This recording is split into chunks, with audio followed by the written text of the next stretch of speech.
Hello again, everybody. This is the Catholic Esquire. It occurred to me the last couple days that many of you who watch my videos or videos like mine to talk about problems in the church, the crisis in the church, I suspect many of you are feeling very down about the state of the world right now, the state of the church, perhaps depressed. And I understand that.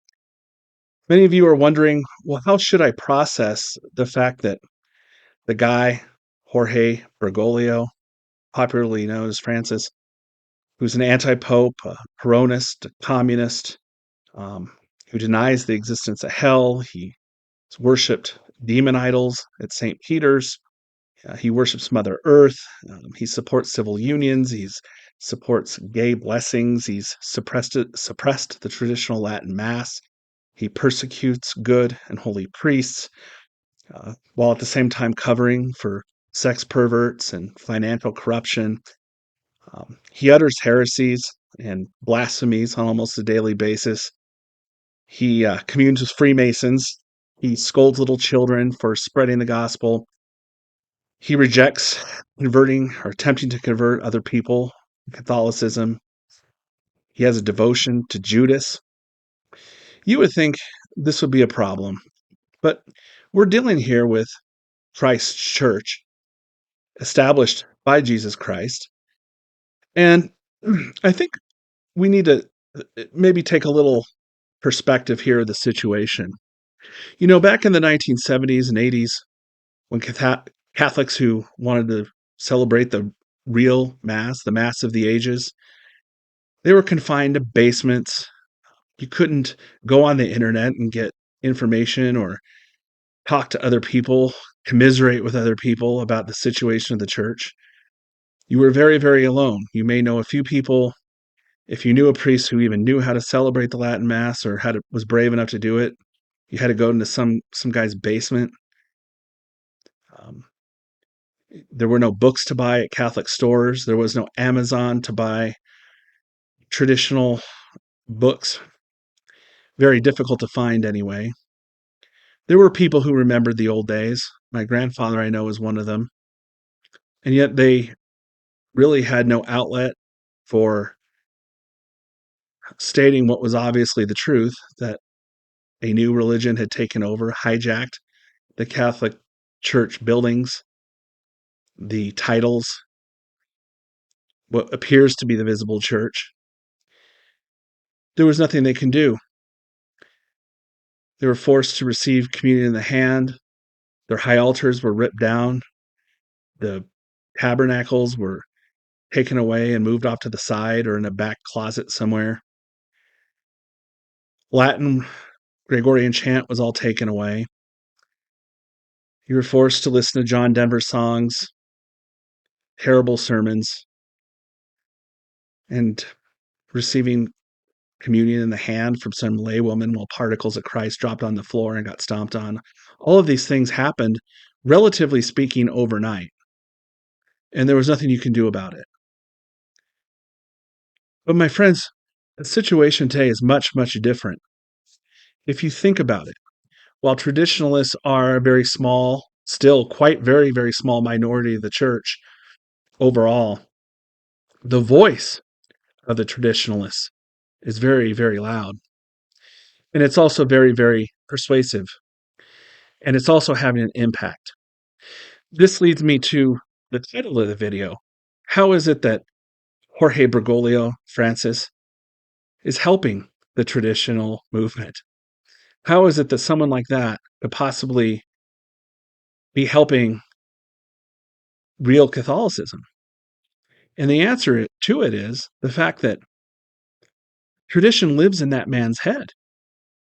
I mean, he thinks about tradition, the traditional Latin Mass, uh, the traditional practice of the church, I think more than most traditionalists. Tradition lives, as Rush Limbaugh would say, rent free in his head. It's all he talks about. It's all he talks about. It's pretty much all he writes about nowadays, too. He can't get it out and out of his head. And every time he talks, all it does is promote traditionalism. You know, if I was his advisor, if I was an evil modernist advisor trying to change the church of the new Advent, the new Pentecost, if I was trying to promote those ideas of modernism, you know what I would tell him to do? I would say, hey, Francis, shut up, be quiet, ignore all those traditionalists that you hear about on the internet and write these books and set up their own chapels to have these crazy 1955 masses. Hey, just ignore them. It'll just go away on its own. No one in the typical Novus Ordo parish really knows about him anyway. But you see, it's weird how evil works. Demons, they never know when to stop. The bad guys who work for the Antichrist, they never know when to stop. They don't have or exercise the virtues of prudence. And so every single day that Francis talks about tradition and the problems with it and how we're rigid and how we're mean, every single time he does that, it alerts someone else in the mainstream Catholic world to to tradition. I know people. I was one of them. What is he talking about all the time? I got to start looking into this some more. And thanks be to God for as bad as as bad as things are on the internet. The good part is it gives you a tool to find information very, very quickly. And there's a lot of information about traditionalism, the traditional Catholic Church, the traditional Latin Mass, traditional devotions. All these things are at the tip of your fingers now. And every time Francis rips on the traditionalists, it's causing someone out there to Google on their keyboard and find out more about tradition. And the movement keeps growing. And you can see it. It occupies everything that man does now, is to try to squash out tradition, because he certainly doesn't promote Catholicism for all the, I mean, clearly I made that point at the beginning of this video. So the point, what I wanted to get across today, my friends, is if you're feeling down, if you're feeling depressed, if you're feeling ignored and abandoned, take heart, because there are many people out there like you. Uh, there are many people out there that you can hear, listen to, communicate with, just like through mediums like this.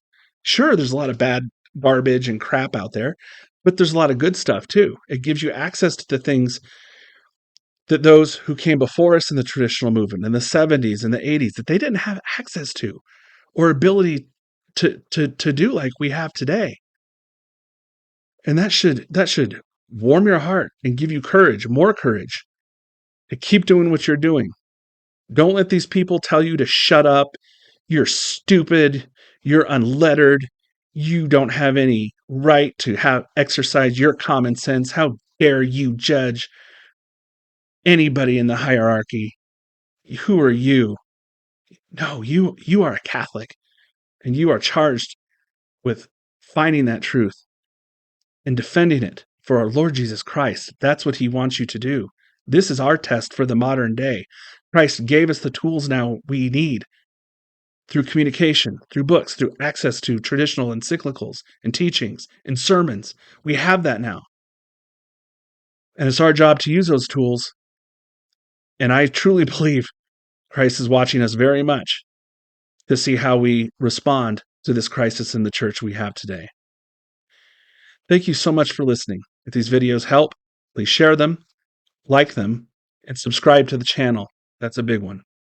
I really appreciate your time for listening, and I welcome comments, criticism, or positive feedback in the comments to the videos. I try to respond to as many as I can. Thanks a lot for listening. Have a great day. God bless.